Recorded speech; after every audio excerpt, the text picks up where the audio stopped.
तो गुरुदेव, आपका कहने का ये तात्पर्य हुआ कि मंत्रों में बहुत शक्ति होती है। तो ऐसा कौन सा मंत्र है जो हमें रोज बोलना चाहिए या जाप करना चाहिए? ऐसे कई मंत्र हो सकते हैं। और कैसे हम पहचाने अपने कुल देवता को, क्योंकि कुछ लोगों को पता ही नहीं होता कि हमारे कुल देवता कौन है। चेन जिस जगह पर थी वो जगह है हमारी कुलदेवी का जगह। सही मार्गदर्शन आप हमें दें कि क्या विधि है जो एक हर घरेलू गृहस्थ व्यक्ति को इतनी पूजा करनी चाहिए? अब जो अच्छी तरह इस पूजा पद्धति को समझते होंगे वो लोग ये जानते होंगे कि ये पूरी प्रक्रिया, हमारा response to anything bad coming towards us, ये क्या होना चाहिए? जैसे कोई हमारे साथ बेईमानी करे या कोई हमारे साथ गलत करे, तो हमें उसके साथ क्या करना चाहिए? मैं ये लॉ ऑफ अट्रैक्शन पर भरोसा करता हूँ। पर गुरुदेव, मुझे तो ये भी पता लगा कि आपके नाम कई सारे विश्व रिकॉर्ड दर्ज हैं। 9 तो शायद गिनीज वर्ल्ड रिकॉर्ड ही है और 600 रिकॉर्ड है टोटल। रिकॉर्ड बनाने के लिए हमने कोई रिकॉर्ड नहीं, हमने जो काम किया वो रिकॉर्ड हो। तब मुझे एक बहुत रोचक कथा भी पता लगी कि यहाँ पर खुद कुमकुम प्रकट हुआ था उस स्थान पे जहाँ आज देवी विराजमान हुई।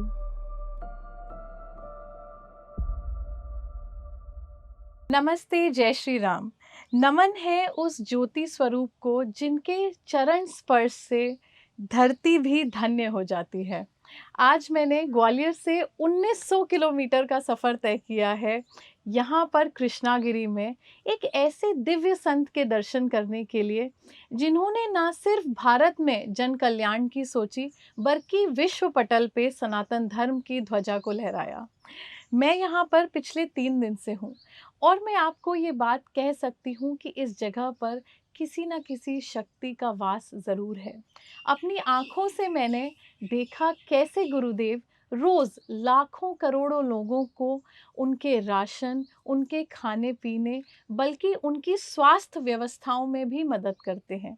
एक ऐसा धाम जो ना सिर्फ आपको जीवन जीने का तरीका दिखाता है, बल्कि वो आपको ये सिखाता है कि पूजा पाठ धन धान्य से नहीं बल्कि अपने आराध्य को अपने मन से समर्पित करने से होता है।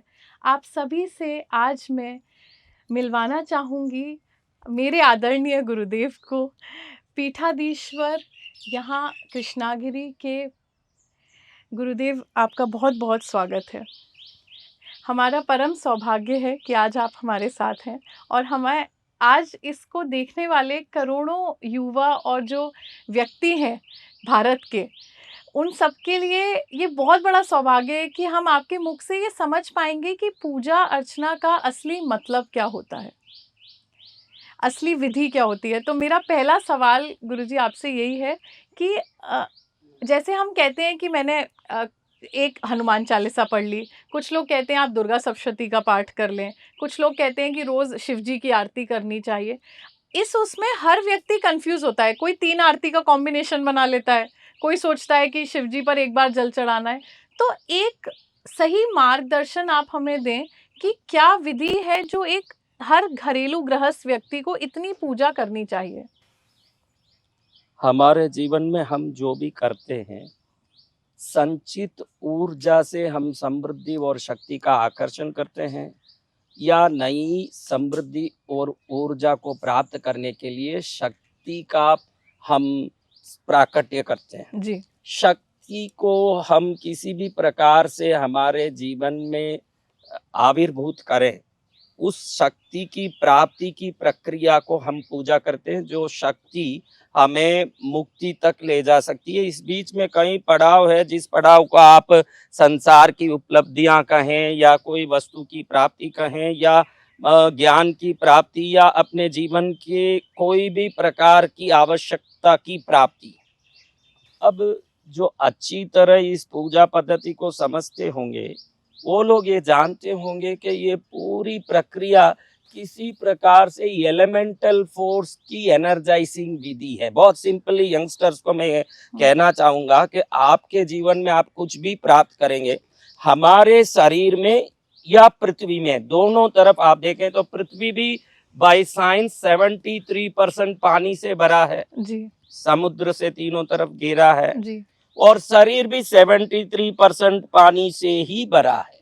Means the miniature of the earth is human body. हम ये मिनिएचर हैं इस पृथ्वी के या इस तत्व के।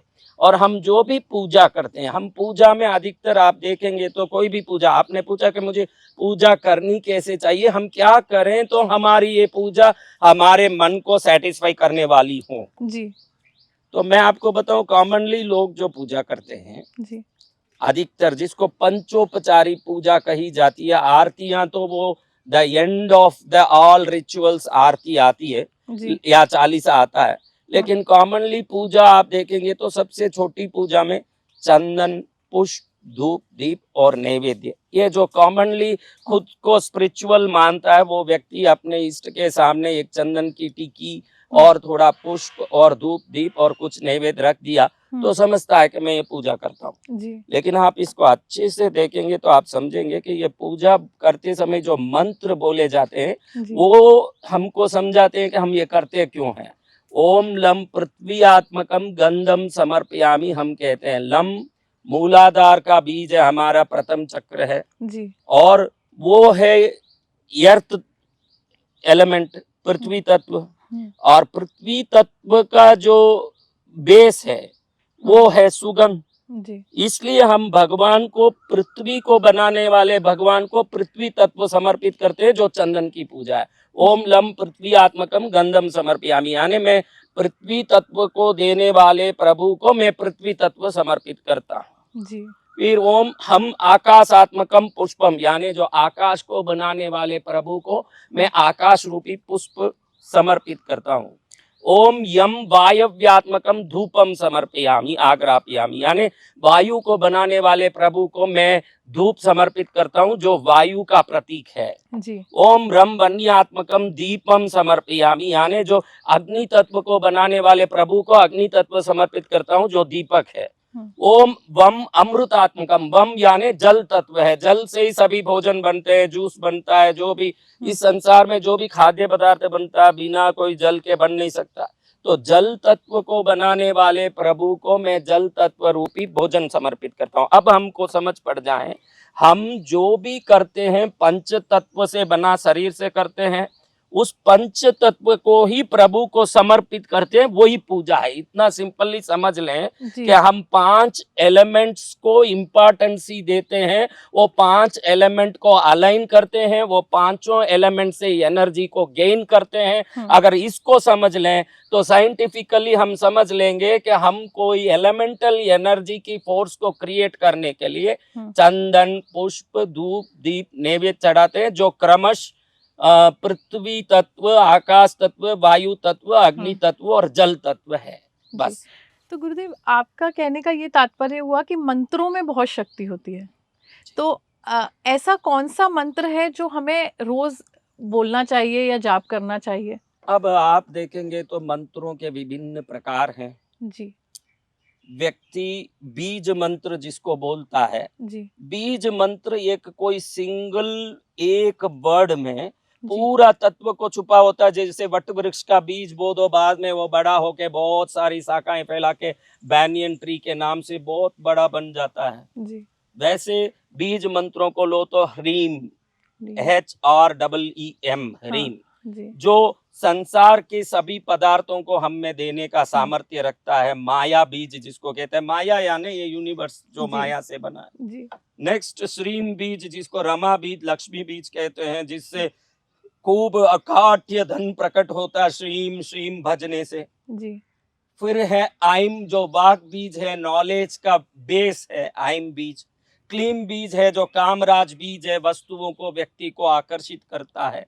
ऐसे कई बीज हैं। अब बीज मंत्र लो तो ओम ह्रीम श्रीम क्लीम आइम ब्लूम रूम रीम राइम रौम, ऐसे कई मंत्र हो सकते हैं। अगर किसी को हमने इष्ट बना लिया है, भाई मेरे ये इष्ट हैं, ओम नमो भगवते वासुदेवाय, ओम नमो नारायणाय, ओम विष्णवे नमः, ऐसे कई मंत्र है जो जिस परंपरा में हम जुड़ते हैं उस परंपरा से उस इष्ट की त्रयाक्षरी, पंचाक्षरी, अष्टाक्षरी, षडाक्षरी, एकादशाक्षरी, ऐसे 32 अक्षर तक, 108 अक्षर तक के मंत्र बोले जाते हैं। और माला मंत्र नाम के मंत्र भी आते हैं, जैसे जी। शिव माला मंत्र, भैरव माला मंत्र, हनुमत माला मंत्र, देवी माला मंत्र। माला मंत्र यानी उनके पराक्रम और बल से हमारे जीवन के सभी दुखों की निवृत्ति और जी। सुखों की प्राप्ति के लिए बहुत बड़ा कामना युक्त मंत्र बोला जाता है, जो माला की तरह बहुत लंबी चौड़ी होती है, जिसको माला मंत्र कहते हैं। जी। तो हम जिसको हमने इष्ट बनाया है, हम्म। उस इष्ट को साधने वाले कोई अच्छे गुरु साधक हों, जो उस जी। इष्ट के ही साधक हों, जी। उनके चरण में जाएं और उनके पास से जो मंत्र हम लें, वो मंत्र कितना भी अक्षर का हो, गुरु से प्राप्त मंत्र ट्रांसफॉर्म से निकला हुआ करंट का कनेक्शन की तरह है, जो हमारे घर में जरूर बिजली लाएगा। तो ऐसे मंत्र प्राप्त कर सकते हैं, जो जिसको जिसकी तकदीर में जितने अक्षर का मंत्र लिखा हो। गुरुदेव, मैंने जैसे यहाँ पर भी आई तब मैंने आपकी कुलदेवी के दर्शन किए। जी। और पिछले कई सालों में मैंने सुना है कि अपने कुल देवता या कुलदेवी का आवाहन जरूर करना चाहिए, क्योंकि सबसे पहले आपकी बात शायद वही सुनते हैं। तो हम अपने कुल देवता या कुल देवी की पूजन की क्या विधि होनी चाहिए, और कैसे हम पहचाने अपने कुल देवता को, क्योंकि कुछ लोगों को पता ही नहीं होता कि हमारे कुल देवता कौन है। और ये बड़ा क्वेश्चनेबल रहता है, जैसे यूथ जो है उनके माता पिता क्या कभी कुल देवता की पूजा नहीं हुई, उन्हें पता नहीं है, फिर एकदम से ये सवाल उठता है। तो फिर हमें कैसे पूजा करनी चाहिए और किस देवी की या किस देवता की पूजा करनी चाहिए? ये कहा जाता है कि इस दुनिया में सबसे हमारे निकट कोई है तो हमारे माता पिता हैं, जी। जो हमारे बहुत निकट है। जी। हमारे मतलब आंख से दिखने वाले देवता तो हमारे पेरेंट्स हैं, जी। जो हमारे आंख में दिख रहे हैं, विजिबल फोर्सेस हैं वो हमारे। तो हमारे दादा, परदादा, लड़दादा, उनके दादा, ऐसे अनेकों पीढ़ियां अगर किसी जगह विदाउट ब्रेक कहीं खड़ी हो जाके, तो वो जगह है कुल देवी का चौखट। क्योंकि वो एक जगह में, हम लोग क्या है, कभी आप भी कहीं रहे होंगे और कहीं काम के लिए चले गए होंगे, या आपके पहले पेरेंट्स कहीं रहे होंगे, कहीं गए होंगे। हमारा जीना और रहना, जैसे हम लोग भी राजस्थानी हैं, किसी कारणवश हम लोगों का परिवार यहाँ दक्षिण में आ गया था, फिर मैंने संन्यास ले लिया, तो मैं दक्षिण में ही माँ की कृपा से यहाँ रह गया। लेकिन हमारे पूर्वजों का स्थान रहा राजस्थान। तो हम कहीं भी रहे हों, लेकिन हर व्यक्ति हमारी कुलदेवी के मंदिर में तो जरूर पहुंचा होगा। उस चौखट पर हम भी खड़े हैं, हमारे दादा भी खड़े हैं, परदादा भी खड़े हैं। हमारी पूरी पीढ़ियां एक जगह अनब्रेकबली कहीं खड़ी रही हो, तो वो चेन जिस जगह पर थी वो जगह है हमारी कुलदेवी का जगह। ये जरूरी नहीं कि मैं बालाजी का भक्त हूँ, मैं कांग्रेस को मानता हूँ, मेरा बेटा बीजेपी को मानता है, दूसरा बेटा जनता दल को मानता है। ऐसे पॉलिटिकली हम डिफर हो सकते हैं, सोशियली हम डिफर हो सकते हैं, कुलदेवी को तो कोई बदला नहीं सकता, वो सबकी एक ही रही। तो आपका जो पीढ़ियों दर पीढ़ियों वंश कहीं अनब्रेकबली किसी जगह खड़ा रहा है, तो वो जगह है आपकी कुलदेवी का चौखट। उस जगह पर जाके जब आप खड़े होते हैं, तो उस चेन को आप वापस कंटिन्यू करते हैं। इसलिए वो एक ही जगह ऐसी है जो कुलदेवी को ही खुश नहीं करता, आपके हजारों पीढ़ियों के पितरों को भी खुश कर देता है। कुलदेवी की पूजा का महत्व यही है, जब भी कुलदेवी के चौखट में आप खड़ते हो, आपके 700 पीढ़ी पहले के पूर्वज भी, चलो आज 700 पीढ़ी बाद का मेरा बच्चा भी मेरी कुलदेवी के चरण में खड़ा है, ऐसे सोचते ही उसी क्षण उन पितरों का आशीर्वाद मिल जाता है। खुद कुलदेवी की पूजा पितृदोष को मिटाने का सबसे बढ़िया उपाय है। किसी को पितृदोष हो, कोई माता पिता से कोई ना कोई मन मुटाव हो, दादा दादी से घर में कोई बंटवारे में प्रॉब्लम आ गया हो, कुलदेवी के चरण में नमस्कार करते ही वो खुश हो जाते हैं कि जिस देवी के चरण में हमने माफी मांगी थी, उस चरण में ये भी माफी मांग रहा है, तो इसको हम भी माफ कर दें। कुलदेवी का वो चौखट ऐसी जगह है जो हम अविच्छिन्न रूप से सदा खड़े होकर के पूजा करते हैं। जो कुलदेवी के चरण में जाता है, वो अनजाने में ही अपने पूर्वजों के डीएनए को अच्छी तरह स्ट्रेंथन करता है, क्योंकि उस जगह पर आपकी डीएनए की चेन जुड़ी हुई है, पूरी डीएनए की चेन जुड़ी हुई है। उस जगह जाके आप खड़े होते हैं, मीन्स आप अपने पीढ़ियों को तार देते हैं। आप भगीरथ बन के सागर के जितने 60,000 पुत्रों को भगीरथ ने तपस्या करके उद्धार कर दिया था, कुलदेवी के चरण में खड़ा होने वाला हर बच्चा अपने पूर्वजों का उद्धार कर देता है। और नेक्स्ट बात, आप किसी भी इष्ट को बनाते हैं तो फर्क इतना ही है, इस संसार में जितने देवता को आप पकड़ते हैं, हनुमान जी मेरे हैं, मैं हनुमान जी का बहुत बड़ा भक्त हूँ, राम जी मेरे हैं, मैं बहुत बड़ा भक्त हूँ, शिव जी मेरे हैं, बहुत बड़ा भक्त हूँ। ध्यान रखना, ये तूने बनाया है इष्ट, उन्होंने तुझे नहीं बनाया। शिव जी को तूने इष्ट बनाया, हनुमान जी को तूने इष्ट बनाया। फर्क इतना ही है, कुलदेवी ने तुझे भक्त बनाया है, ये बहुत बड़ा फर्क है। बाकी सभी देवताओं को तू चूज करता है, कुल देवी तुझे चूज करती है कि ये मेरे वंश में आएगा और ये मेरा वंश का बच्चा रहेगा। और ये दुनिया में सबसे बड़ी एक ही देवता में ये फर्क है, खाली कुल देवी हमको चुन के उस गोत्र में, उस क्षेत्र में जन्म लेने के लिए हमको आदेश देती है, तू मेरे घर में आ, तू मेरे कुल का होगा और तेरा कल्याण मैं करूंगी। और बाकी देवता को हम चुनते हैं। ऐसी कुल देवता जिसने हमको चुना, उसकी पूजा भक्ति कितना हजार गुना पावरफुल होगा, हम सोचने जैसी। नहीं गुरुजी, ये सवाल तो मुझे लगता है कई, आप सोचिए मैं इतनी जगह जाती हूँ तब मेरे अंदर आज तक कोई सवाल का इतने सरलता से जवाब नहीं दे पाया। और आपने मतलब मुझे ये जो आपने बात समझाई है गुरुदेव, ये तो ऐसा है जैसे मतलब खान में से हीरा वाली बात है। ये बहुत बड़ी बात है। मुझे लगता है मेरे परिवार के लोगों को भी ये मतलब बहुत आई ओपनर जैसा आज हुआ है, जितने सरलता से आपने ये बात समझाई कि क्यों कुल देवता की पूजा। क्योंकि हम लोग भी गुरुदेव क्योंकि अपनी दिनचर्या में बिजी रहते हैं तो हम अवॉइड कर जाते हैं, हमें लगता है पास में देवी का मंदिर है वहां हो जाए, वहां तक कौन जाए। पर आज समझ में आई कि हमारा तो पूरा परिवार उसी मंदिर पे खड़ा हुआ है। मैं एक बार जरूर कहूंगा कि हर व्यक्ति को साल में एक बार भी, कितनी भी दूर हो कुल देवी का स्थान, जी। उस जगह जाना चाहिए। अगर जीवन में हम्म, आप अपने हम्म, जीवन को निर्मित करना चाहते हो और हम्म, श्रेष्ठ बनाना चाहते हो, तो कुल देवता से ही सभी देवता की सिद्धि है। जी। गुरुदेव, मेरा अगला सवाल ये है कि आजकल जैसा माहौल है, मैंने देखा है बहुत सारे जो युवा हैं या बहुत सारे जो लोग हैं उन्हें नींद नहीं आती रात को। ये एक बहुत बड़ी समस्या है, मतलब इंडिया में भी अब्रॉड भी। और इसके लिए या तो कुछ लोग दवाइयाँ खाते हैं या कुछ लोग बहुत अजीब अजीब से उपाय करने लगते हैं। कोई तकिए के नीचे कुछ रखेगा। अच्छा, आजकल क्योंकि आपके साथ मैंने ज्योतिष शास्त्र समझा, पर कुछ लोग मैंने देखा है टोटके करने लग जाते हैं सोने के लिए। तो ये सही, और मुझे लगता है नींद उसको ही नहीं आती होगी जिसका मन शांत नहीं है। बिल्कुल। तो प्रोसीजर क्या है इस साइकिल से निकलने का, और क्या एक आदमी को, एक व्यक्ति को करना चाहिए अपनी नींद को लाने के लिए?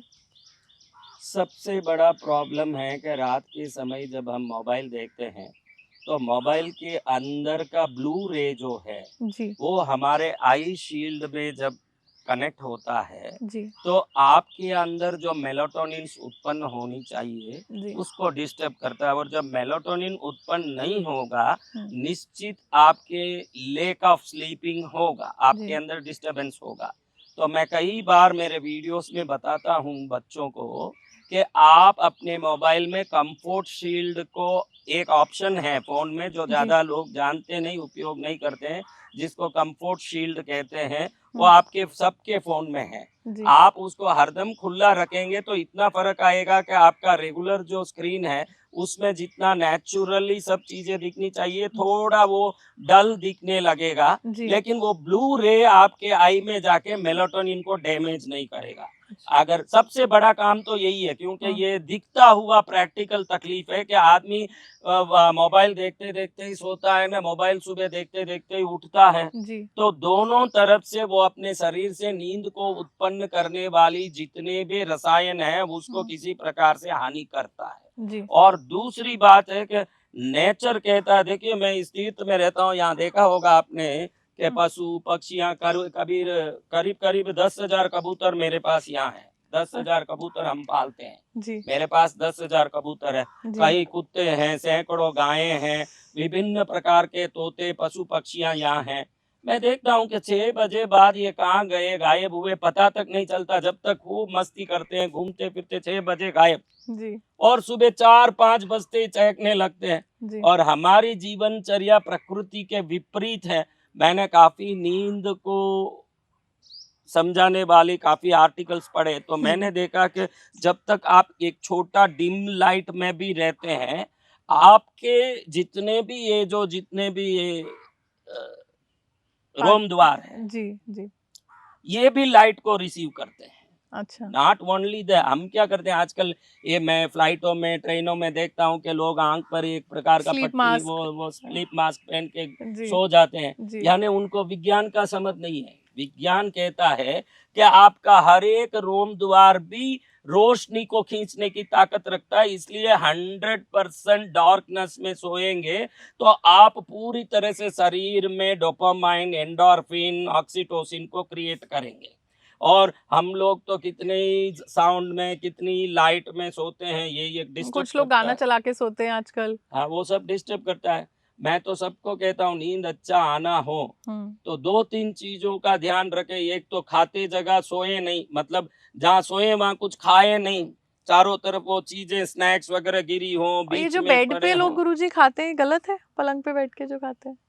वो गलत तो वो कुछ है नहीं, लेकिन आपका जो हाइजीनिक लाइफ होना चाहिए, जो हाइजीननेस होना चाहिए आप में, वो नहीं होगा। जब 4 चिप्स गिरे हों, 4 प्रकार के नमकीन के टुकड़े गिरे हों, तब आज भी है कि वहाँ चींटियाँ आएँ, दुनिया भर की चीज़ें आएँ और तू सोने लगे न, रात भर चारों तरफ वो काटने लगे, तो तू कहाँ से नींद लेगा? पहले तो तेरा बेड क्लीन होना चाहिए। पहले बेड क्लीन हो, फिर ब्रेन क्लीन हो, फिर मूड क्लीन हो, तो जी। फिर नींद भी क्लीन हो जाए। ये सब क्लीन करना पड़ेगा। मैं तो सबको कहता हूँ कि आप थोड़ा सोने के पहले सब चीज़ों को दूर रख दें, आपके बुक्स हों, मोबाइल हो, सब दूर रखें। फिर ब्रीथिंग को एकदम डीप ब्रीथ करके 2-3 बार शांति से अपने आप को शांत माहौल में महसूस करें। ऐसे 4 दिन, 5 दिन करोगे तो वो शांति का हमारे अंदर जो एहसास आएगा, वो एकदम हमको आराम से नींद में ले जाएगा। गुरुजी ऐसा भी हमने देखा है, जैसे क्या होता है कि कोई हमारे साथ बुरा करता है, तो हमारे मन में ये भावना, अब हम एक बार तो चलो रिटेलिएट नहीं करते, फिर किसी और ने बुरा किया, फिर किसी और ने बुरा किया, तो हम इस मैकेनिज्म पे आ जाते हैं कि दुनिया बहुत खराब है, फिर हम भी लोगों के साथ बुरा करना स्टार्ट कर देते हैं। तो हमारा response to anything bad coming towards us, ये क्या होना चाहिए? जैसे कोई हमारे साथ बेईमानी करे या कोई हमारे साथ गलत करे, तो हमें उसके साथ क्या करना चाहिए? देखिए, मैं तो लॉ ऑफ अट्रैक्शन पर विश्वास करता हूँ। जी। मेरा विश्वास पर मैं बोलूँगा, मैं दुनिया का नहीं जानता। मेरे विश्वास पर हमारे पास जो भी आता है, हमारे विचार से उत्पन्न, भावनाओं से उत्पन्न क्रिया के कारण आता है। जी। मैं ये लॉ ऑफ अट्रैक्शन पर भरोसा करता हूँ। अगर आप सोचोगे कि बुरा होने वाला है, बुरा होने वाला है, बुरा होने वाला है, बुरा आने वाला, बुरा आने वाला, बुरा आने वाला, बुरा बुरे लोग आने वाले, बुरे लोग आने वाले, बुरे लोग आने वाले हैं, तो मैं लॉ ऑफ अट्रैक्शन पर सोचता हूँ। लेकिन आपकी प्रश्न का सिंपल सटीक जवाब यही दूँगा कि आपके सामने जो भी बुराई या बुरा होता है, जी। उसको आप बिल्कुल भूलने का आदत रखें। जब आप बिल्कुल उसकी तरफ चिंतन नहीं करोगे, तो आपके लाइफ में ऐसे इंसिडेंट्स और ऐसे लोग आने बंद होंगे। इसका एग्जाम्पल मैं आपको देता हूँ कि इस दुनिया में 600 प्लस करोड़ लोग हैं। क्या हम 600 प्लस करोड़ लोगों के साथ संबंध रख पाते हैं? तो आप कितने से संबंध रखते हैं, वो आपके विचार के कारण होता है। तो आप अपने विचार में सकारात्मकता, श्रेष्ठता और सर्वोत्तम लोगों के संबंध का विजुअलाइजेशन करेंगे, जी। तो आपका विजुअलाइजेशन आपको सर्वोत्तमता को ही सामने लाएगी। भले ही 1-2 बार इसमें कोई असम्पशंस हो सकते हैं, एक्सम्पशंस हो सकते हैं, लेकिन 99% वही होता है जो हमारा सोच होता है। किसी को बदलना चाहते हैं, तो सोच बदलिए। तो गुरुजी जैसे ये भी एक बड़ा ऐसा सवाल है जो लोग मुझसे भी पूछते हैं कई बार, कि सक्सेस का सही मायना क्या है? जैसे क्या बहुत सारा पैसा सक्सेस है? क्या बहुत सारा नाम सक्सेस है? क्योंकि गुरुजी मेरे पास तो चलो दोनों है, जितना मेरे पास होना चाहिए, पर मैं आपके सामने कोई पर्दा नहीं कर पाई। मैं आपसे बहुत दूर खड़ी थी, तब भी आपने बहुत दूर से पूछा कि ये लड़की क्या सवाल पूछना चाहती है। मतलब आप समझ गए थे कि पॉडकास्ट के अलावा भी मेरे मन में कोई प्रश्न है। तो ये इस बात का बहुत प्रमाण है कि पैसा और नाम आपको सुख या सक्सेस की अनुभूति नहीं कराता। तो असली सक्सेस क्या है जिसके पीछे हमें भागना चाहिए? सबके अपने-अपने सोच और अपनी-अपनी बुद्धि है। भगवान बुद्ध ने आम्रपाली जैसी वेश्याओं को समझा दिया था कि भाई सफलता आखिर किस में है।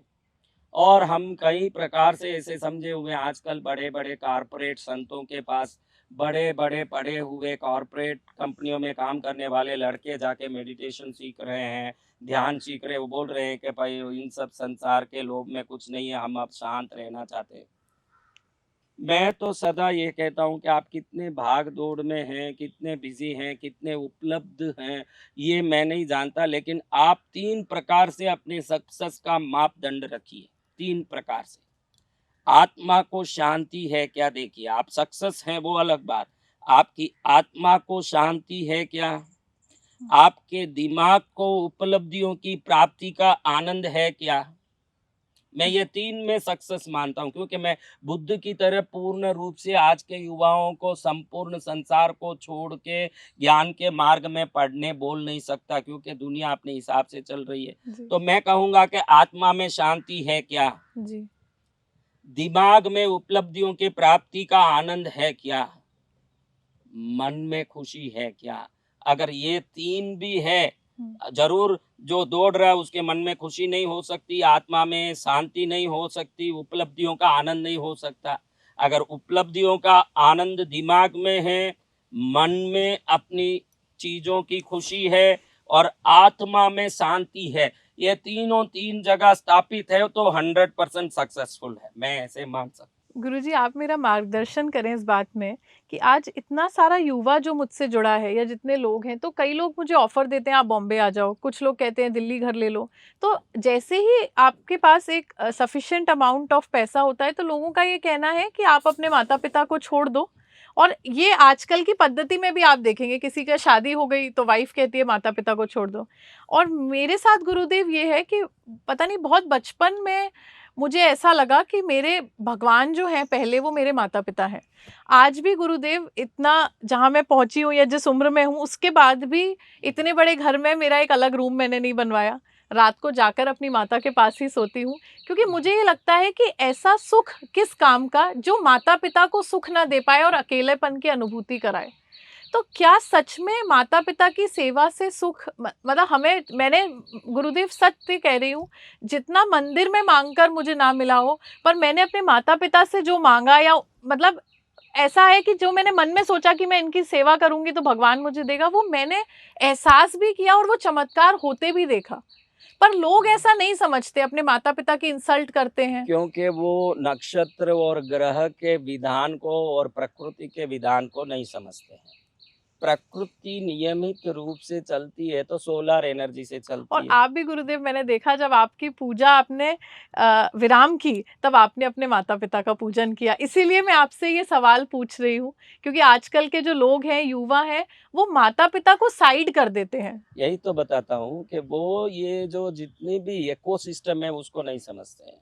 सोलर एनर्जी से पृथ्वी चलती है और ज्योतिष शास्त्र सन को पिता कहा है। जी। पिता यानी सन, सन यानी पिता, पितृमंडल के अधिपति सन सूर्य देव को कहा है। जी। और हम अपने पितृ कारक तत्व में सूर्य को मानते हैं। पिता यानी सूर्य, यानी आप जब भी पिता को प्रसन्न करते हैं, जी। आपके जन्म कुंडली में सूर्य सक्षम होते हैं, और जिसके जन्म कुंडली में सूर्य सक्षम होगा उसको सब आशीर्वाद स्वतः ही मिलेगा। और जब माता को प्रसन्न करेंगे तो आप चंद्र को प्रसन्न कर रहे हैं, क्योंकि चंद्रमा मनसो जाता है। चंद्रमा कहते हैं वो माँ है, मन का आपकी कारक है। मन का कारक है, माँ है। आपकी माँ चंद्र है या चंद्र आपकी माँ है। चंद्र की पूजा करोगे तो माँ बलवान होगी, न माँ की पूजा करोगे तो चंद्र बलवान होगा। ये दोनों एक दूसरे के पूरक हैं। तो जब भी आप माँ बाप की पूजा करते हो, अनजाने में अपने सूर्य चंद्र को जन्म कुंडली में मजबूत करते हो। और दूसरी बात, आप उनके शरीर के एक ओज से प्रकट हुए हैं। तो आपने कई बार ये फिल्मों में देखा होगा, जुड़वा भाई होते हैं, शायद आपने देखा, या पता नहीं, पुराने पिक्चरों में आते थे, एक भाई को मारो तो उधर दूसरे भाई को ऐसे जलने लगे, रोने लगे, मुझे किसी ने मार दिया ऐसे। अगर भाई भाई में ऐसा हो तो जिसके खून में हम जन्मे हैं उनमें और हमारे में कितना तादात्म्य होगा। जब हम उनको खुश कर रहे हैं, उनको नहीं खुश कर रहे हैं, अपने आप को खुश करने के दरवाजे खोल रहे हैं हम। माँ बाप यानी हमारे ही तो वो एक बृहद स्वरूप है जहाँ से मिनिएचर बन के हम आए हैं। अपने आप को खुश करना चाहते हो तो हमारी जो ऊर्जा जहाँ से प्रकट हुई है उस मूल स्रोत को खुश करो। जब मूल स्रोत खुश होगा तो आप स्वतः ही खुश हो जाएंगे। तो मुझे लगता है ये वीडियो, ये पॉडकास्ट देखने के बाद बहुत सारे लोगों की सोच बदल जाएगी अपने माता पिता को लेकर। बिल्कुल, हमारे डीएनए में उनका ही तो सब शक्ति है। कहते हैं कि भाई आप शरीर में कहीं भी चोट लगाओगे तो दुखेगा तो शरीर के नसों को है। तो उनको जब भी चोट पहुंचेगा हमारे जीवन में हम कहीं न कहीं चोट करते हैं।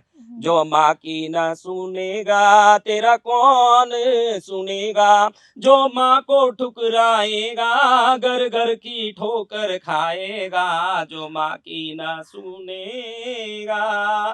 माँ का जो ज्ञान नहीं लिया, माँ का जो प्रेम नहीं लिया, माँ को जो आदर नहीं किया, वो घर घर का ठोकर खाएगा। इसमें कोई संशय नहीं है, क्योंकि विज्ञान है कि आप जहाँ से उत्पन्न हुए हो उस स्रोत को आपको अक्षुण्ण रखना जरूरी है। जहाँ से बह रहा है गंगा, गंगा को बहने देना है तो गंगोत्री को सुरक्षित रखना है। स्वयं के जीवन को श्रेष्ठ बनाना है तो माँ बाप को सुरक्षित रखना है।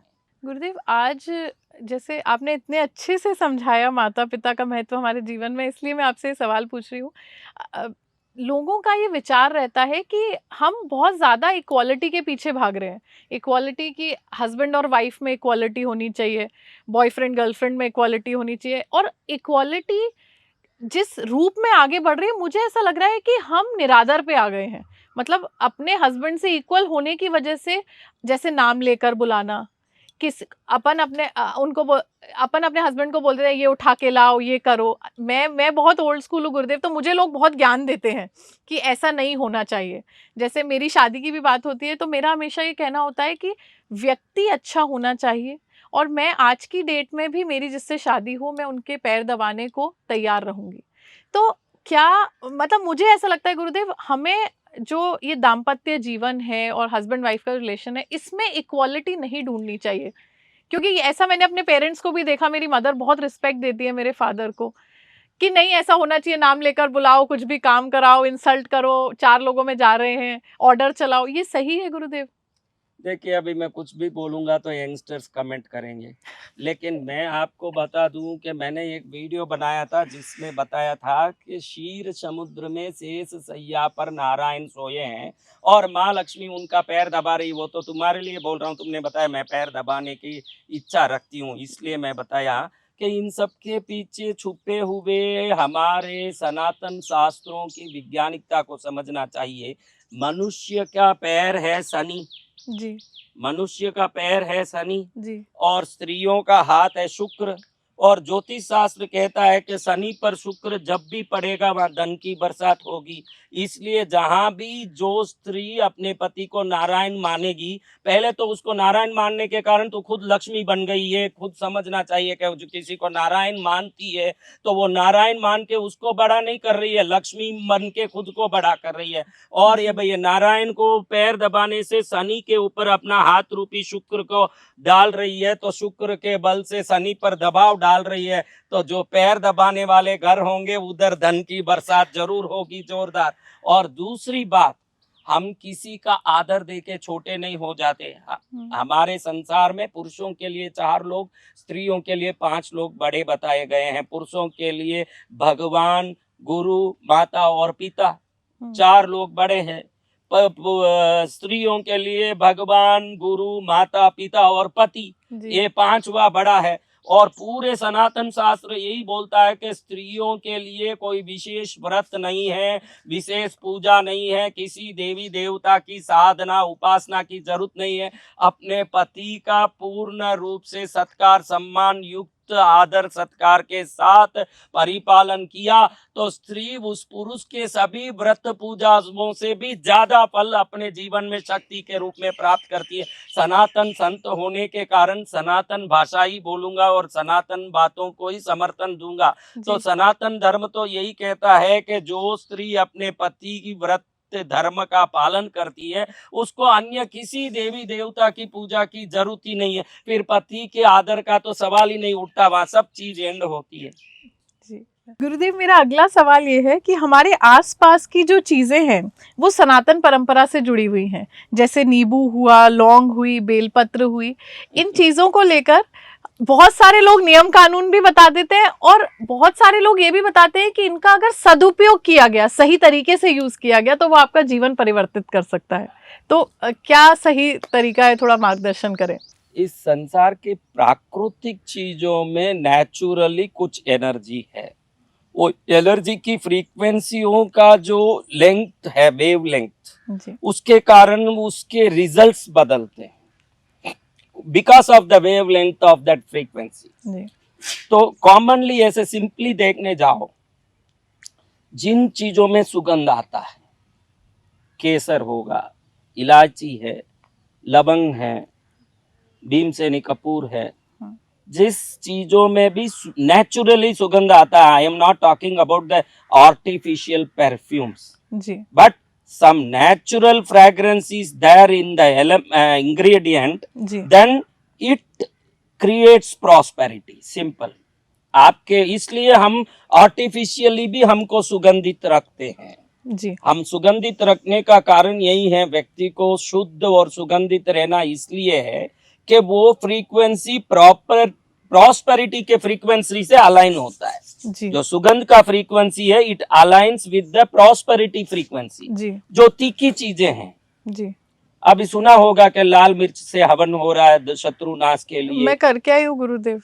अभी बगलामुखी देवी गई थी तो वहाँ उन्होंने करवाया और मुझसे। शत्रु मुख स्तंभन के लिए, शत्रु नाश के लिए करवाते हैं। हाँ, शत्रु तो नाश मीन्स कहने का मतलब, मैं उन चीजों में नहीं जाता, मुझे पता वो करने का कोई रुचि नहीं है, जी लेकिन मैं आप बच्चों को समझाना चाहता हूँ, आज के यंगस्टर्स को, वो अपने लाइफ में इसको फॉलो करें जी कि जो जो तीखी चीजें हैं, मीन्स काली मिर्च, जी लाल मिर्च, जी तेज पत्ती जिसको खाते ही तीखा लगता है, जी दालचीनी, जी ये सब चीजें आपको फियरलेस करेगी। ये इतनी चीजें आपके लाइफ में फियरलेस होना है, तो तीखी चीजें हमारे भोजन में, हम बिरयानी में अनानास के फूल, तेज पत्तियां, दालचीनी, जब भी वेज पुलाव बनाते हैं तो उसमें इलायची, दुनिया भर के मसाले डालते हैं। तो इन मसालों के पीछे हमको मुख का स्वाद का कोई लक्ष्य नहीं है, ये पहले बच्चों को ध्यान रखना चाहिए। इसके पीछे हमारा सनातन धर्म हमारे बॉडी में उस एनर्जी वाइब्रेशन को क्रिएट करने का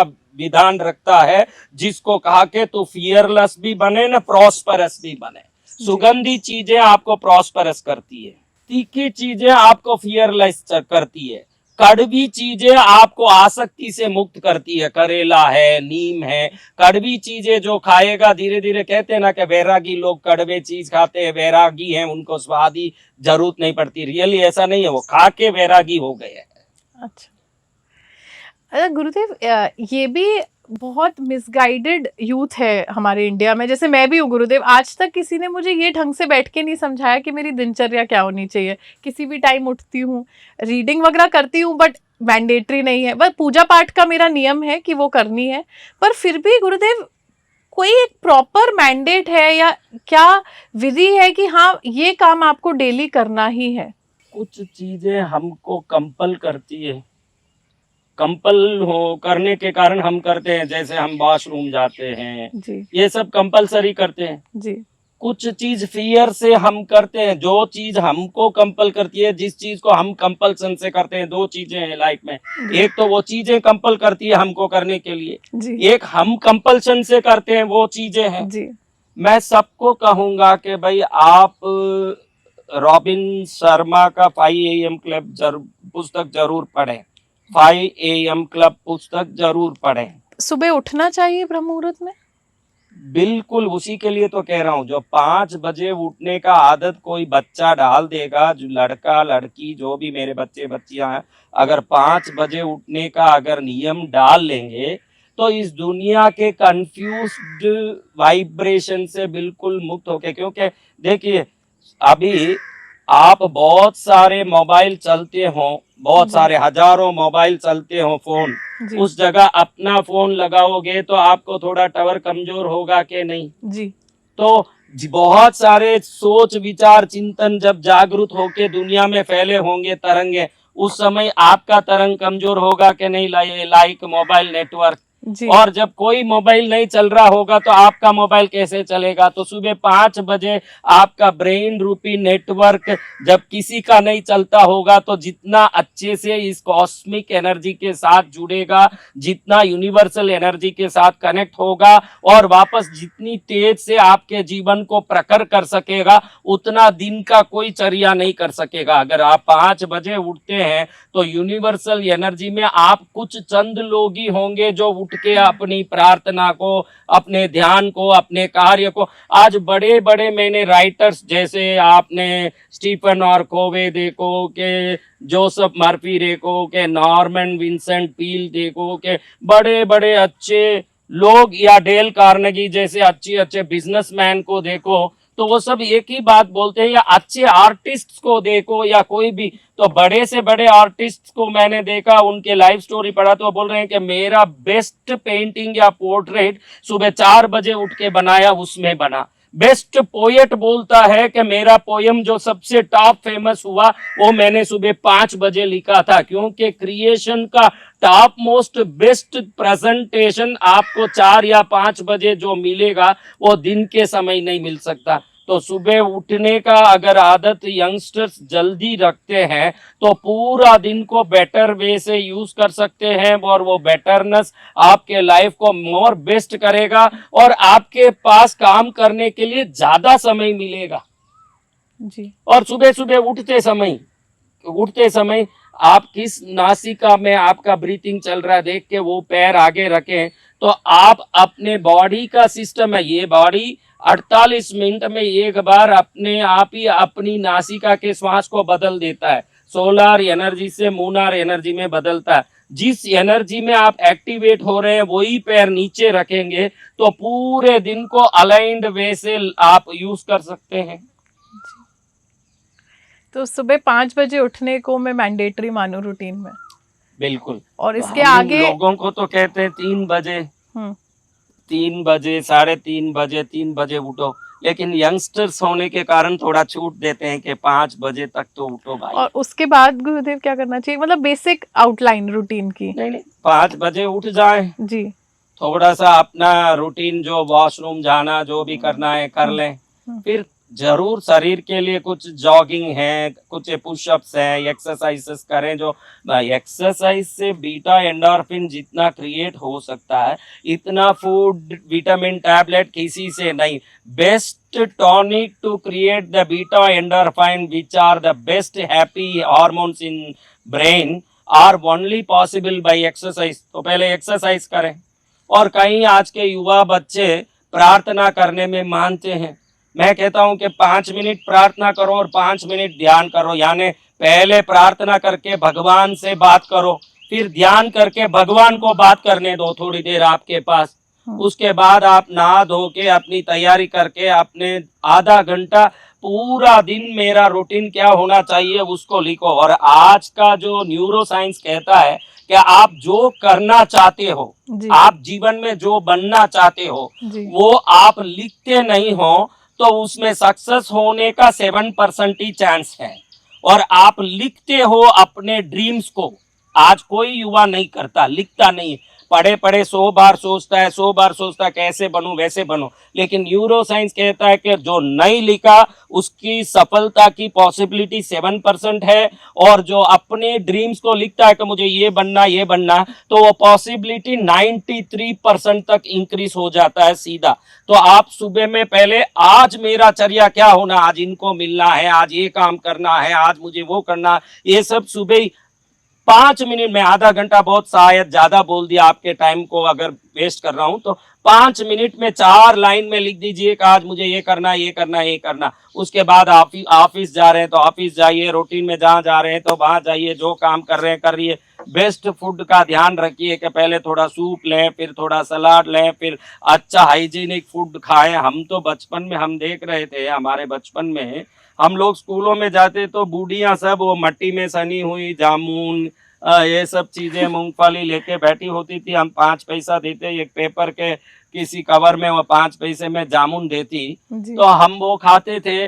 आज लोग कॉफी डे में मैकडोनल्ड्स में खाना पीना करते हैं, तो मैं देखता हूँ हम अनहाइजीनिक एनवायरनमेंट में हाइजीनिक चीजें खाते थे। आज हाइजीनिक एनवायरनमेंट में यंगस्टर्स अनहाइजीनिक जिन्हें चीजें खाते खा रहे हैं। जी। तो अपना फूड सिलेक्शन बराबर रखिए, हम्म, ये जरूर मैं कहना चाहूंगा। जी गुरुदेव, क्योंकि हम इस पॉडकास्ट के आखिरी चरण में हैं, तो ये सवाल, वैसे इस सवाल का कुछ हद तक जवाब मुझे मिल गया है कि क्या शक्ति है इस धाम में, कृष्णागिरी तीर्थ में। और गुरुदेव, यहाँ जो माता का स्वरूप है, दुर्गा सप्तशती के 6 अध्याय में मैंने माता के बारे में पढ़ा था, पर आज जब मैंने देवी के खुद दर्शन किए, तब मुझे एक बहुत रोचक कथा भी पता लगी कि यहाँ पर खुद कुमकुम प्रकट हुआ था उस स्थान पे जहाँ आज देवी विराजमान हुई हैं। क्या आप इसके बारे में मुझे थोड़ा सा बताएंगे? मैं बहुत छोटा था तो मुझे सर्प दिखते थे। आपको? सर्प सर्पिन का जोड़े जो यहाँ है, इस बिल में है तो अभी भी? अभी है। आप वो बिल जरूर देखिएगा। हाँ। आप वो बिल में जाके देखिएगा, उस बिल में और नाग नागिन के जोड़े हैं। कहते हैं कि ये जोड़े करीब 100-150 साल पुराने हैं, ऐसे लगते हैं। तो ये मुझे बुलाते थे कि आओ आओ। तो ये जगह मुझे सपने में दिखता था, एक बड़ा सा खाली जगह है, बहुत बड़ा है। फिर एक कॉलेज दिखा मेरे को सपने में। तब ये 2 वे रोड था, 4 वे या 6 वे रोड नहीं था, सामने हाईवे।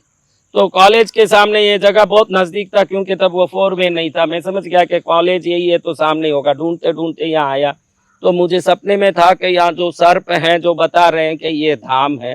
तब मुझे सपने में ही आदेश हुआ कि दुर्गा सप्तशती के 6 अध्याय की पद्मावती देवी का यहाँ बिल है, उस बिल में देवी का स्वरूप रहता है। और शुक्रवार को इतने तारीख को 2002 में इस समय जाओगे तो सुबह शुक्रवार को 10:30 बजे सब गांव वालों को ले जाना और सब वहाँ खड़े रहोगे तो कुमकुम की बारिश होगी। जिस जगह बारिश होगी वहाँ माँ का स्थान होगा।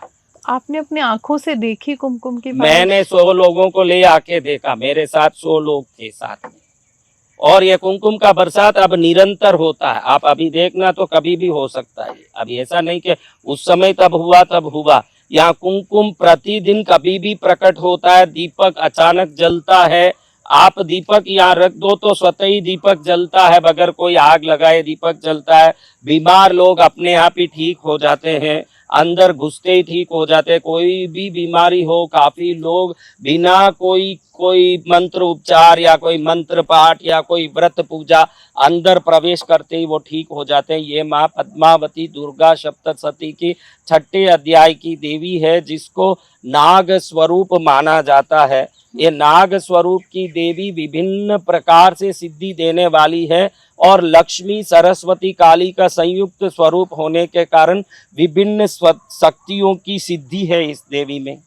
और आप देख सकते हैं कि इसके 23 अलग अलग रूप हैं, जो यहाँ 23 रूपों में स्थापित है वो देवी। गुरुदेव, आपके अलौकिक जीवन के कुछ उदाहरण मुझे मिले, जैसे कि संयुक्त राष्ट्र द्वारा आपको शांति दूत के पद से सम्मानित किया गया, अमेरिकी संसद में भी आपने भारत का प्रतिनिधित्व किया, ब्रिटिश संसद में आपने एक ऐतिहासिक प्रवचन भी दिया। मैं ये समझना चाहती हूँ गुरुदेव, क्या आपको वहाँ जाकर या यहाँ वापस आकर ऐसा लगा कि इस धाम की जो शक्ति है वो आपको वहाँ तक लेकर गई? बिल्कुल। हम जैसे संत या कोई भी इष्ट को मानने वाला भक्त तो यही कहेगा कि मुझे तो परमात्मा की शक्ति चला रही है और उसी शक्ति के पीछे ही हमारा जीवन है। मैं तो निश्चित रूप से कहूँगा कि मेरा हर कदम, हर श्वास, हर शब्द, हर क्रिया भगवती की कृपा से ही संपन्न होती है। उसी की कृपा ने मुझे यूएन में, यूनाइटेड नेशंस में राजदूत बनाया। उसी ने अमेरिकी संसद तक, ब्रिटिश संसद तक ले गया। वही कृपा ने विश्व धर्म संसद में विवेकानंद जी के स्थान पर मुझे बुलवाया। वहीं शक्ति ने मुझे अंतर्राष्ट्रीय संसद में भारत का शांति दूत बनाया। ऐसे कई बातें जो भी मैंने देखा उसमें उन्हीं की कृपा, क्योंकि मैं सुबह 10:30 से 2 बजे तक पूजा में रहता हूँ। 365 दिन शाम को 6 बजे से रात में 12 बजे तक पूजा में रहता हूँ। व्यक्तिगत किसी को मिलता नहीं हूँ। फिर इतना सारा बाहर का दौरा, घूमना फिरना, ये भी छूट के माध्यम से हो जाता है। तो ये देवी का ही आदेश होगा, यही मैं मानता हूँ। गुरुदेव, कृष्णागिरी तीर्थ में हमें क्यों आना चाहिए? कृष्णगिरी तीर्थ में हमने जो भी यहाँ चीज़ों को समझा और चीज़ों को परखा, वो ये है कि आप यहाँ की सूक्ष्मता से बहुत जल्दी जुड़ सकते हैं।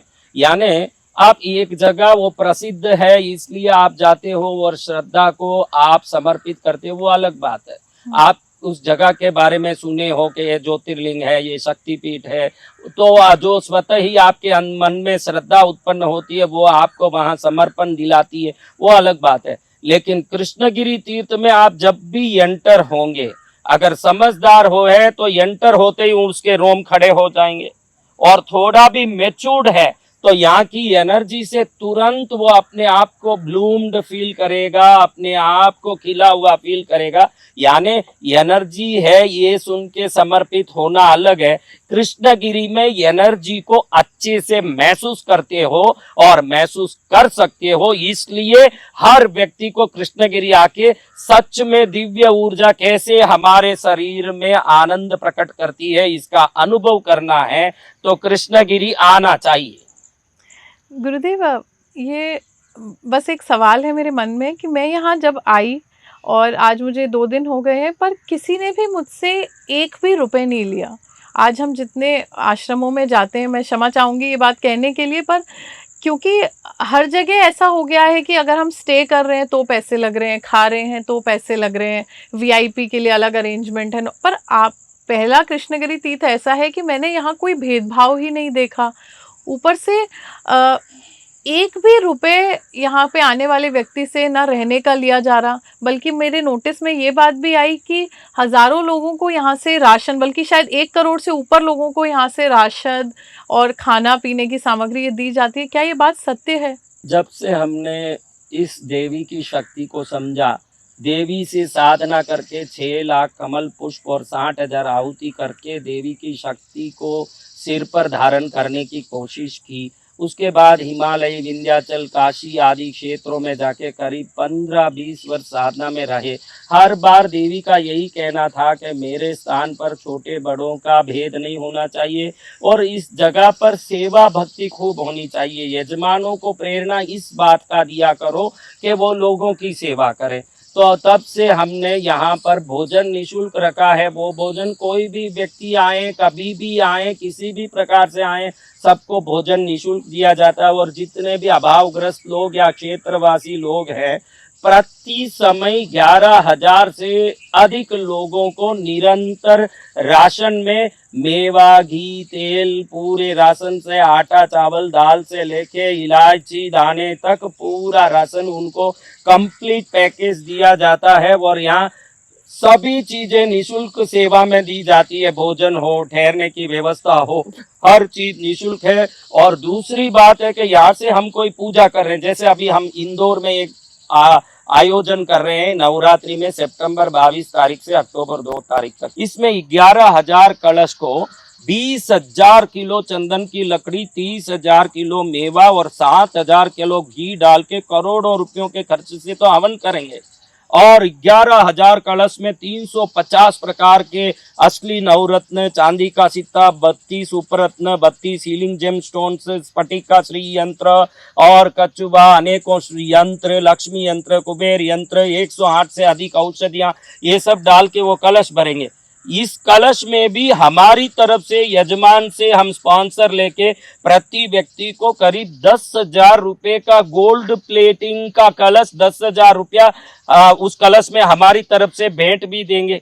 इसके पीछे हमारा सदा मानस ऐसा मानस रहा है कि किसी भी प्रकार से हमारी ये सेवा लोगों तक पहुंचे। हम अलग से एजुकेशनल, कई लोग क्या संत एजुकेशनल इंस्टीट्यूशंस बनाते हैं, पढ़ाते हैं, कई अनाथ आश्रम चलाते हैं, कोई वृद्ध आश्रम चला रहे हैं, कोई किसी प्रकार से सेवा कर रहे हैं। हम सोचते हैं कि हमको ऐसा कुछ नहीं करना है, किसी भी प्रकार से किसी को पढ़ाना, लिखाना, चिकित्सा देना कुछ नहीं है। या आए हुए लोगों को ही हमारी तरफ से सर्वोत्तम जो सेवा दे सकते हो वो सेवा हम इधर से ही कर दें जितना हम कर सके। वो अलग से कोई हमारा कृष्णगिरी का कोई इंस्टीट्यूशन नहीं है, कोई स्कूल, कोई कॉलेज, कोई हॉस्पिटल, कुछ नहीं है, लेकिन हम जो यहाँ से सेवा दे रहे हैं वही हमारे लिए तृप्तिकारी है कि हम भरपूर यहाँ से जितना हो सके हमारी तरफ से यही कर दें। एक तो हम यहाँ लूटें और बाहर ले जाके उसकी सेवा के रूप में खर्च करें, उससे अच्छा है कि यही सेवा ही कर दें तो लूटने का काम ही ना हो, ये हमारा सोचना है जी। आज के इस पॉडकास्ट ने मुझे सच में दैवीय शक्तियों की भी अनुभूति कराई है गुरुदेव। और सच बताऊं तो आपका इतना सरल स्वभाव देखकर और जितनी सरलता से आपने मेरे सब प्रश्नों के जवाब दिए, मुझे लगता है कि मेरे साथ आज करोड़ों युवाओं को मार्गदर्शन मिला होगा। और मैं ये आपसे आग्रह भी करूंगी इस पॉडकास्ट पे ही कि मेरे साथ आप जो लोग इस पॉडकास्ट को देख रहे हैं उन्हें आज्ञा दें कि सितंबर में आप जो ये खास आयोजन करना चाह रहे हैं उसमें हम सब आपके इस मुहिम में जुड़े और कई सारा युवा आपको उस दिन दिखे खड़ा हुआ। आप लोग भी सब इंदौर में जो सितंबर 22 से अक्टूबर 2 तारीख तक नवरात्रि में 11,000 कलश का हम जो आयोजन कर रहे हैं, जिसमें बहुत बड़े पैमाने पे यज्ञ होगा जो प्राचीन कालों में ऋषि मुनियों के जमाने में जो पद्धति से होती थी। ये यज्ञ पूर्ण रूप से शास्त्रोक्त है, जिसकी ऊर्जा को हम अपने जीवन में सर्वोत्तम सार्थकता के लिए लाभ में ले सकते हैं। तो सबको मैं आमंत्रित आपके साथ करूंगा कि सब लोग आप सब जरूर इंदौर में इस कार्यक्रम में आए। उसके पहले जुलाई में 8, 9, 10 जुलाई को गुरु पूर्णिमा का यहाँ बहुत बड़ा उत्सव हो रहा है, जिस उत्सव में स्वर्णाकर्षण भैरव भैरवी की पूजा आराधना साधना का बहुत सुंदर आयोजन यहाँ पर हो रहा है। तो आप लोग जितने भी इस पॉडकास्ट को देख रहे हो, आप सबको आमंत्रित करूंगा कि दक्षिण के प्रदेश में आप लोग जल्दी आते नहीं हो, उत्तर भारत में बहुत घूमते हो, दक्षिण आओगे तो इस बहाने साउथ को देखने का अवसर मिलेगा, कृष्णगिरी को देखने का एक अवसर मिलेगा और कृष्णगिरी तीर्थ की पावनता और यहाँ की अध्यात्म का ऊर्जा को देख के आप आनंदित होने का अवसर मिलेगा। इसलिए जुलाई 8, 9, 10 को जो 3 दिन गुरु पूर्णिमा का उत्सव हो रहा है, इस उत्सव में 1 पैसे का किसी को कोई खर्च नहीं है। यहाँ ठहरने की व्यवस्था बिल्कुल निःशुल्क है। भोजन तीनों समय 2 मिठाई, 2 नमकीन, कचौरी, समोसा, रोटियां, 2-3 सब्जी, दाल, चावल, पापड़, अचार, कोई भंडारा टाइप का हलवा पूड़ी नहीं होता। पूरा राजशाही भोजन तीनों टाइम होगा। तो वो निःशुल्क है, ठहरना निःशुल्क है, हर चीज निःशुल्क है। शुल्क क्या है फिर? आपकी भक्ति समर्पण ही शुल्क है। तो सबको बच्चों को मैं आमंत्रित करूंगा कि 8, 9, 10 जुलाई को कृष्णगिरी में जो गुरु पूर्णिमा हो रहा है उसमें आइए और आपको स्वर्णाकर्षण भैरव की प्रतिमा प्राप्त करनी हो तो उसके लिए आप 9053 संपर्क सूत्र पर बात करें। बाकी सब चीज निःशुल्क है। प्रतिमा लेनी हो तो वो भी हम किसी भी प्रकार से इन पूजा अनुष्ठानों में कोई प्रकार से नफा नहीं रखते हैं। वो मात्र लोक कल्याण के लिए पूजा की जाती है। जो कीमत है वही चुकाना रहता है। तो आप उन पूजाओं में भी लाभ ले सकते हैं। और मैं जरूर कहूंगा कि विश्व की इस सदी की सबसे बड़ी यज्ञ जो हो रही है, 30,000 किलो मेवा, यानी कोई भी अगर थोड़ा इमेजिन कर सकता है तो इमेजिन कर सकता है कि पूरा स्टेडियम भर 30,000 जाएगा। किलो मेवा यानी क्या हो सकता है, 20,000 किलो चंदन यानी क्या हो सकता है, 7,000 किलो घी यानी क्या हो सकता है, और 1 करोड़ कुंकुमार्चन लक्ष्मी माँ के प्रतिमाओं पर होगी और 10 लाख आहुतियां होगी और विशाल पूजा यज्ञ होगा। तो सबको इंदौर तो आमंत्रित कर ही रहा हूँ, लेकिन ये मेन पिक्चर देखने के पहले ट्रेलर देखने के लिए जुलाई 8, 9, 10 में सबको कृष्णगिरी हमारी बच्ची के अध्यक्षता में सब पूरा ट्रेन के इंजन के साथ सभी डब्बे यहाँ पहुंचे। ऐसे सबको मैं निवेदित करता हूँ, सब लोग जरूर पधारें और कृष्णगिरी की अध्यात्मता को महसूस करें। एक तो देखो, आपने बताया कि यहाँ 1 पैसा नहीं लिया जाता। आप यहाँ के किसी पुजारी को 5 रुपया लेते या 5 रुपया मांगते देख नहीं सकते हो, क्योंकि हमारा स्ट्रिक्ट आदेश है कि यहाँ किसी भी प्रकार से किसी भी भक्त यात्री यजमान से 1 रुपया नहीं लिया जाएगा। कोई पुजारी आप पैसा दो तो भी पैसा नहीं लेगा। कोई भी धर्मशाला का मैनेजर या कोई भी कमरे का जो काम करने वाला ऑफिस स्टाफ है आपसे 1 रुपया नहीं लेगा। इतना सुंदर, निर्मल और इतना पवित्र तीर्थ जिसमें आप आओ तो आपका भी एक बार में ही कायाकल्प हो जाए, ऐसे तीर्थ में सबको आमंत्रित करता हूँ। जय माँ पद्मावती। आज के हमारे इस खास पॉडकास्ट में हमारे गेस्ट थे श्री कृष्णागिरी पीठाधीश्वर जगत गुरु श्री वसंत विजयानंद गिरी जी महाराज। पहले मैं नाम लेने में संकोच कर रही थी, पर चाहूँगी कि ये नाम आप याद रखें, क्योंकि मुझे लगता है गुरुदेव से मिलकर ही आपके जीवन को सही मार्गदर्शन मिलेगा। गुरुदेव, मुझे एक बात यहाँ पर कुछ फ़ोटोज़ के ज़रिए पता लगी, किसी ने बताई नहीं, पर जब मैं आई तब आप जहाँ पूजन करते हैं उस जगह जाने का मुझे सौभाग्य मिला। वो भी शायद साल में 3 दिन के लिए ही खुलती है जी। तो वहाँ मैं गई तो मैंने बहुत सारे बच्चों की फ़ोटो देखी। पहले मैं बड़ी शॉक्ड थी क्योंकि वो बच्चे मुझे यहाँ दिखे नहीं। फिर मैंने किसी से पूछा तो उन्होंने बताया कि आप साल में करीब 300 करोड़ रुपए का स्टूडेंट इंश्योरेंस देते हैं। तमिलनाडु गवर्नमेंट ने जो मेडिक्लेम पॉलिसी चालू की जी 2000 सन में, हमने चेन्नई में 30,000 बच्चों का बहुत बड़ा एक प्रतिस्पर्धा प्रतियोगिता कार्यक्रम रखा था। उनके माता पिता को मिला के 90,000 लोग करीब उस कार्यक्रम में एक ही जगह में एकत्रित थे, सिर्फ बच्चे माँ बाप और जी कोई नहीं। जी तो उस जगह पर हमने 300 करोड़ रुपए का मेडिक्लेम पॉलिसी दिया। जिस समय आज के मुख्यमंत्री स्टालिन जी मेरे साथ मंच में बैठे थे, तब उन्होंने देखा कि भाई ये जो भी स्कीम है ये बच्चों के लिए बहुत फायदेमंद हो सकता है। तो अगले दिन ही तमिलनाडु सरकार ने घोषित किया कि जितने रोगग्रस्त या जो भी आवश्यक बच्चे हैं उनको हमारी तरफ से मेडिक्लेम पॉलिसी चालू होगी। तमिलनाडु गवर्नमेंट का मेडिक्लेम पॉलिसी का शुरुआत ही कृष्णगिरी शक्तिपीठ तीर्थ धाम के हमारे पॉलिसी के स्कीम से चालू हुआ। फिर हम इंदौर में बास्केटबॉल स्टेडियम में बड़े बड़े कार्यक्रम किए, अन्य जगहों में बड़े कार्यक्रम किए। तो जब भी हम कार्यक्रम करते हैं कम से कम 30 करोड़ रुपए से 50 करोड़ रुपए तक हम वहां पर बच्चों के लिए उस प्रदेश के सरकार को देते हैं। तो मध्य प्रदेश के सरकार को हमने 30 करोड़ दिया है, तमिलनाडु के सरकार को दिया है। ऐसे कार्यक्रम होता है तो करीब 300 करोड़ रुपए तक प्रतिवर्ष कार्यक्रम में देते हैं। इस वर्ष काफी हम इस जनवरी से मई तक साधना में होने से नहीं दे पाए, लेकिन आगे जब भी कार्यक्रम होगा तो देते हैं। तो ऐसे करके बच्चों का भविष्य अगर श्रेष्ठ होगा तो भारत का भविष्य श्रेष्ठ होगा। ऐसे सोच के अधिकतर हम बच्चों में प्रतियोगिताएं, उस बहाने उनको कुछ देने की भावना ये ज्यादा रखते हैं। और हमारे इस प्रांत में करीब 2 लाख से अधिक बच्चे हमारे द्वारा शिक्षा के लिए, चिकित्सा के लिए विशेष लाभ प्राप्त कर चुके हैं, जो इस क्षेत्र के बच्चे हैं। और करीब 80,000 परिवार आसपास का ऐसा है जो निरंतर हमसे सहयोग प्राप्त करता है। पर गुरुदेव, मुझे तो ये भी पता लगा कि आपके नाम कई सारे विश्व रिकॉर्ड दर्ज हैं। 9 तो शायद गिनीज वर्ल्ड रिकॉर्ड ही है और 600 रिकॉर्ड है टोटल। हमारा जब भी देव पूजा आराधना होता है तो हमारी इच्छा होती है कि वो बृहद रूप में हो। पर गुरुदेव, पूजन का विश्व रिकॉर्ड थोड़ी बनता है। लोग तो समझते थे कि पूजा पाठ वाले तो थोड़े बैकवर्ड लोग होते हैं, और आप तो विश्व पटल पे विश्व रिकॉर्ड बना रहे हैं। नहीं नहीं, हम सोचते थे कि हमारी माँ को हम जो करें वो सर्वोत्तम हो, और भगवत साक्षी से रिकॉर्ड बनाने के लिए हमने कोई रिकॉर्ड नहीं किया। हमने जो काम किया वो रिकॉर्ड हो गया। आपने माई को एक साड़ी चढ़ाई थी जिसके बारे में मैंने बहुत सुना है, उसको लेकर भी विश्व रिकॉर्ड बना। जी, मैंने एक साड़ी बनाने की, उस समय 2007 ईस्वी सन चल रहा था, तो मैंने सोचा कि 2007 फुट की एक साड़ी चढ़ानी।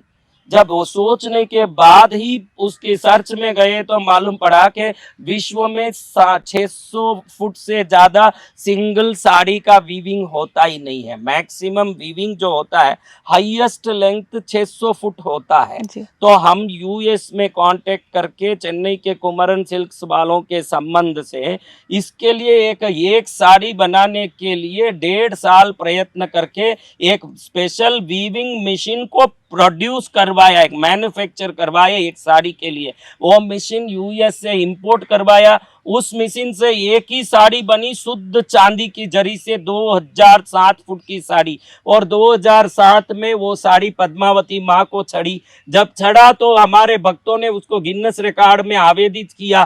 तो गिन्नस रिकॉर्ड का टीम कृष्णगिरी आया था और उस साड़ी को देख के वो पागल हो गए, क्योंकि दिन के समय सूर्य की रोशनी में वो साड़ी सूर्य के चमक से चारों तरफ चमक रही थी। वो लोग काला चश्मा पहन पहन के उसको देखने के लिए तंग हो रहे थे। तो ये साड़ी गिन्नेस रिकॉर्ड में पहुंच गई, जिस साड़ी को आज भी हमने समेट के एक बड़ा इतना बड़ा रोल के रूप में है चांदी की जरी की वो साड़ी। इसको बनाने वाला मशीन ये की है, जो हमने बनवाया मशीन उससे साड़ी भी बनी है without any joint, without any cut.